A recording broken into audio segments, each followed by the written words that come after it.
If you're selling a home, would you want it to sell for $100,000 over asking price? If you're buying, would you be frustrated that everything's selling for $100,000 or $200,000 over asking price? These days, the emotions of sellers and buyers are all over the place. Buying and selling has become very stressful for many people, but it's very important to know the difference between asking price versus fair market value.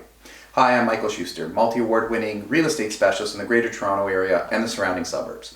If a house is actually worth $1 million and sellers list it for sale by asking $900,000, but they're holding back offers until next week, then their strategy is to underprice the home to get many more showings by potential buyers than if they asked the $1 million that it's actually worth.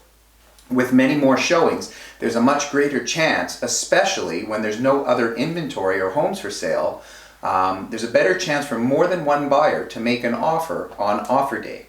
But if they get multiple offers and the home sells for a whopping $100,000 over asking price, it's still sold for fair market value.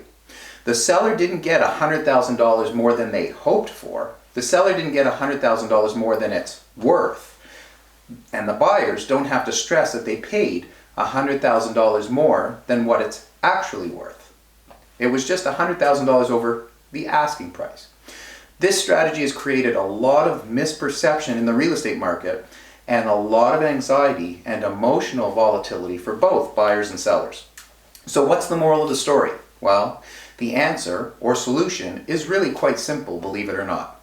We've all heard the saying, knowledge is power. The key is to hire a realtor who has the data, the experience, and the analytical skills to tell you exactly what a house is worth.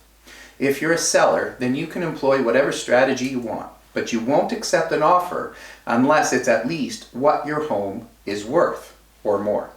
Forget about bragging rights and saying you got $100,000 over asking price. Big deal.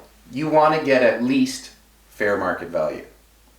And if you can get $100,000 over what it's really worth, aka fair market value, versus your asking price, then you've done well and you have full bragging rights.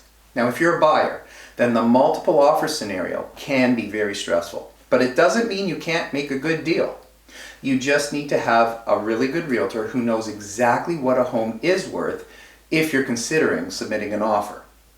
If a house is underpriced or a condo is underpriced $200,000 and your realtor can prove fair market value is $200,000 over the made up asking price, then as long as you can get the house or the condo for fair market value, you've done well, especially in this marketplace. There are no deals in a market where demand is far greater than supply, as we've seen for the last couple of years. So if you can get it for fair market value, then you've done well. And even if you've paid a few $1,000s more than fair market value, chances are if you're going to be there for at least a few years, you'll still make a tremendous return on your investment. But don't be fooled, or shall I say discouraged, that you're paying $100,000 or $200,000 more than the home is worth.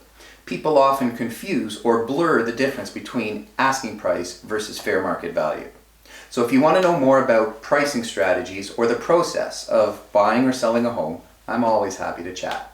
Just email me with any questions you might have. Mike at TheREguy.ca. It's always strictly confidential, never any pressure or obligations. I just love to help and I love to talk about real estate. Thanks for watching.